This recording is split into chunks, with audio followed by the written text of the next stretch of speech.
बड़ी खबर गाजियाबाद से है, जहां गाजियाबाद के रहने वाले एक छात्र की कनाडा के टोरंटो में कुछ दिन पहले गोलीबारी में मौत हो गई थी। वहीं गाजियाबाद के साहिबाबाद इलाके का रहने वाला कार्तिक वासुदेव कनाडा के टोरंटो में ग्लोबल मैनेजमेंट की पढ़ाई करने गया था। साथ ही वह एक रेस्टोरेंट में नौकरी कर रहा था। वहीं कार्तिक जनवरी में पढ़ाई करने के लिए कनाडा गया था। उसके परिवार ने बताया कि जैसे ही वह कनाडा समय के अनुसार करीब शाम 5 बजे मेट्रो स्टेशन से बाहर निकला, तभी किसी ने उस पर गोली चला दी।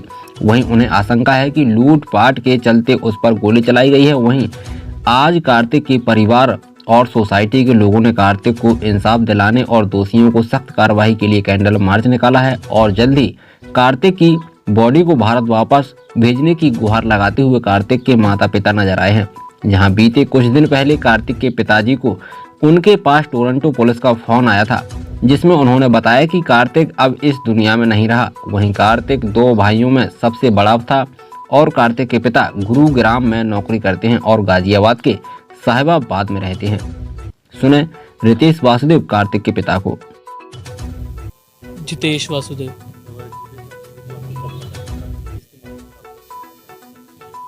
जो कार्तिक के साथ उनकी कज़न रह रही थी वहाँ पर, उनका मेरे पास फ़ोन आया था कि ही इज़ मिसिंग। वो जहाँ उसका वर्क था वहाँ पे पहुँचना था उसे 6 बजे 8 बज गए रात के, वो अभी तक पहुँचा नहीं है और वो फ़ोन भी पिक नहीं कर रहा अपना। तो मेरे पास आया था कि कोई और वहाँ पर हो आसपास, तो आप जिसका भी नंबर है जो आप जानते हो तो नंबर दो, हम ट्रेस करने की कोशिश करते हैं कहाँ पे मिसिंग है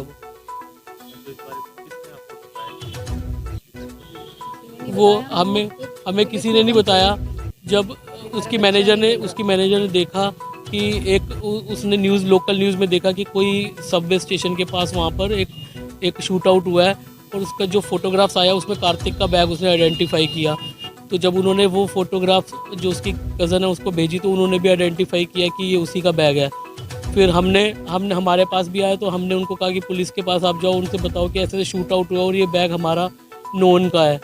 जब वो पुलिस के पास गए तो पुलिस ने वेरीफाई किया कि फ़ोटो देख के कि भाई ये कार्तिक की बॉडी है, और जो पुलिस ने वेरीफाई किया, मतलब उन्होंने बॉडी उन्होंने नहीं दिखाई कि कार्तिक की बॉडी उनको नहीं दिखाई, उन्होंने सिर्फ फोटोग्राफ्स देख के कहा कि ये उसी की है। तो आपने इंडियन गवर्नमेंट से इस बारे में कोई मदद मांगी कि आप किस तरह? इंडियन गवर्नमेंट ने वहाँ पर हमने कॉन्सुलेट को कांटेक्ट करने की कोशिश की तो फर्स्ट तो कॉन्सुलेट से कॉल आया था कि हम लोग सिर्फ यही आया था कि हम लोग जल्द से जल्द बॉडी को इंडिया वापस भेजने की कोशिश करेंगे।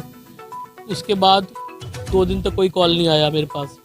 फिर जब कल आई थिंक जयशंकर जो हमारे विदेश मंत्री हैं उन्होंने ट्वीट किया, उसके बाद थोड़ा मीडिया एक्टिव हुआ और हमारी थोड़ी इंटरव्यूज़ वगैरह गए, तो वहाँ पर शायद कुछ फ़र्क पड़ा उसका, जिसकी वजह से मेरे पास आज वहाँ के कॉन्सुलेट से सुबह कॉल आया और कल मेरे पास रात को वहाँ के इन्वेस्टिगेशन ऑफिसर जो इन्वेस्टिगेट कर रहे हैं इसकी, उनका कॉल आया था मेरे पास रात को।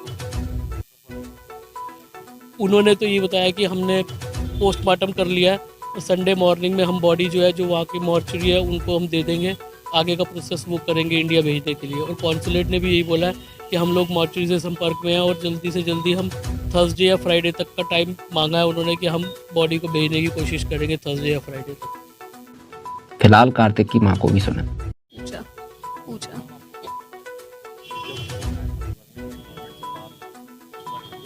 हमने कंप्लेंट किया कि हमारा बच्चा नहीं मिल रहा। उन्होंने हमें फ़ोन करके कुछ नहीं बताया। हमने कंप्लेंट किया हमारा बच्चा नहीं मिल रहा, उसको फाइंड आउट किया जाए। हमें रात को 11 बजे 12 बजे पता चला, उन्होंने नहीं बताया। ये 5 बजे का इंसिडेंस हुआ। उन्होंने हमें ट्रेस करने की कोशिश नहीं की। हमारे पास उनकी तरफ से कोई कॉल नहीं आया। हमने पुलिस कंप्लेंट करवाई वहाँ पे कि हमारा बच्चे का फ़ोन नहीं मिल रहा और हमारा बच्चा नहीं मिल रहा। जब 4 बजे ये इंसिडेंट हुआ,